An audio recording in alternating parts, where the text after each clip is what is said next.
Speaking of being verbally abused by your so-called loving shepherds at the Kingdom Hall and being taught how to just obey and be submissive and be quiet and just take it. To me, and this is just my opinion, this also has an impact on you when you leave because you're so used to just taking it and letting this imaginary figure named Jehovah deal with it on his own time, knowing that you should stand up for yourself, knowing that you have a right to stand up for yourself. You don't have to be verbally abused. You have a right to question things. It's human nature. It's an instinct for us to question everything. I think Jehovah's Witnesses, in that aspect, teaching the congregation members to just obey and be submissive and don't question anything, that is a dangerous concept to have because some people don't know how to leave it just at the Kingdom Hall towards elders. Some people will take that same concept into their own world outside of the Kingdom Hall when they're dealing with people at the job, and maybe people at the job is talking to them crazy and they don't say anything. They'll just say, oh, I'll just let Jehovah deal with it. No. Knowing good and well, you should say something to that person. Tell him where to go, where to get off at. You have a right to stand up for yourself. But instead, they're still in watchtower mode. Oh, well, I'll just let Jehovah deal with it. When you know deep down, God will want you to defend yourself and say something. Speak up for yourself. Stand up for yourself. Which is something that I'm still learning now.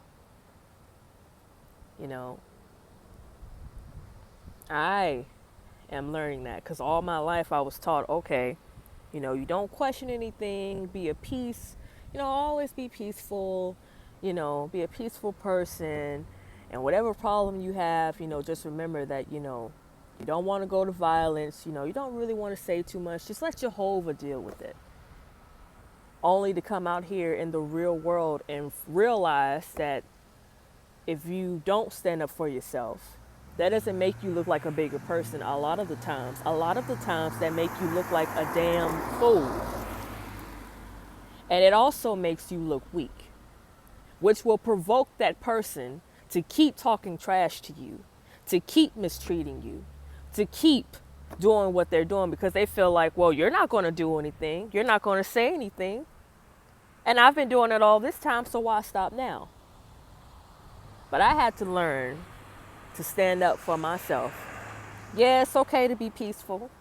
It's okay to, be easygoing. All that is fine. It's okay to be submissive. But it's not okay to just accept being mistreated and just saying, well, God is going to deal with it.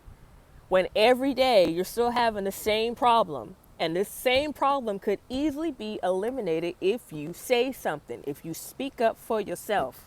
That problem could be over with, eliminated. I don't know why I thought about this. It just kind of happened at random. But, I really do feel like this whole concept that Jehovah's Witnesses teach, don't say anything. You don't want to question the elders.